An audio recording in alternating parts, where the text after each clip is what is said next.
আসসালামু আলাইকুম সুপ্রিয় দর্শকবৃন্দ, আমি এই মুহূর্তে রয়েছি জিয়া উদ্যানে। আজকে কিন্তু চলছে পহেলা বৈশাখ, মানে বাংলা নববর্ষের প্রথম দিন। সবার মনে আজকে পহেলা বৈশাখের আমেজ, সব দিকেই আনন্দ উল্লাসে মাতামাতিতে বিভিন্ন গান বাজনা সবাই মত্ত। কিন্তু আমি এই মুহূর্তে যে মেয়েটির পাশে দাঁড়িয়েছি, এ হচ্ছে আপনারা হয়তো বা ফেসবুকে একে অনেকেই দেখেছেন, ভাইরাল একজন ফুল বিক্রেতা, নাম হচ্ছে তোহা।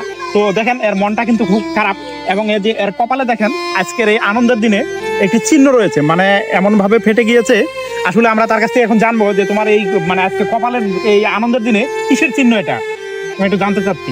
প্রেম করে বিয়ে করার এটাইছে বড় চিহ্ন। প্রেম করে বিয়ে করলে কি এরকম কপালে আঘাত থাকে? হ্যাঁ। মানে একটু খুলে বলো তো আমাদেরকে।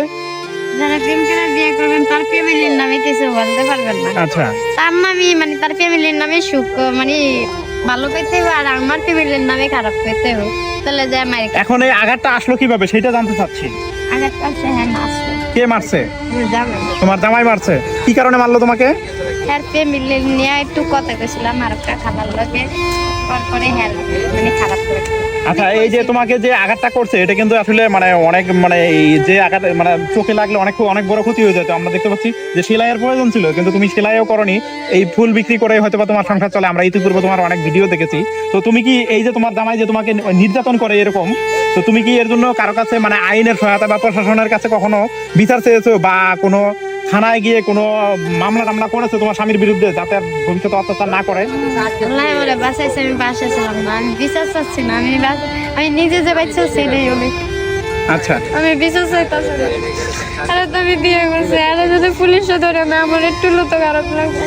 আচ্ছা, দর্শক আপনারা শুনতে পাচ্ছেন যে তার জামাই তাকে মাঝে মধ্যেই এরকম অত্যাচার করে, কিন্তু তারপরেও সে তার স্বামীর প্রতি কোনো প্রকার পুলিশের কাছে নালিশ বা থানায় গিয়ে কোনো কমপ্লেন সে করতে চাচ্ছে না। সে তার জামাইকে এতটাই ভালোবাসে, কিন্তু তার জামাই এই মেয়েটাকে রেখে আসলে অন্য মেয়ের সাথে পরকীয় সম্পর্কের কারণে তার সাথে এরকম অত্যাচার করে মাঝে মধ্যে।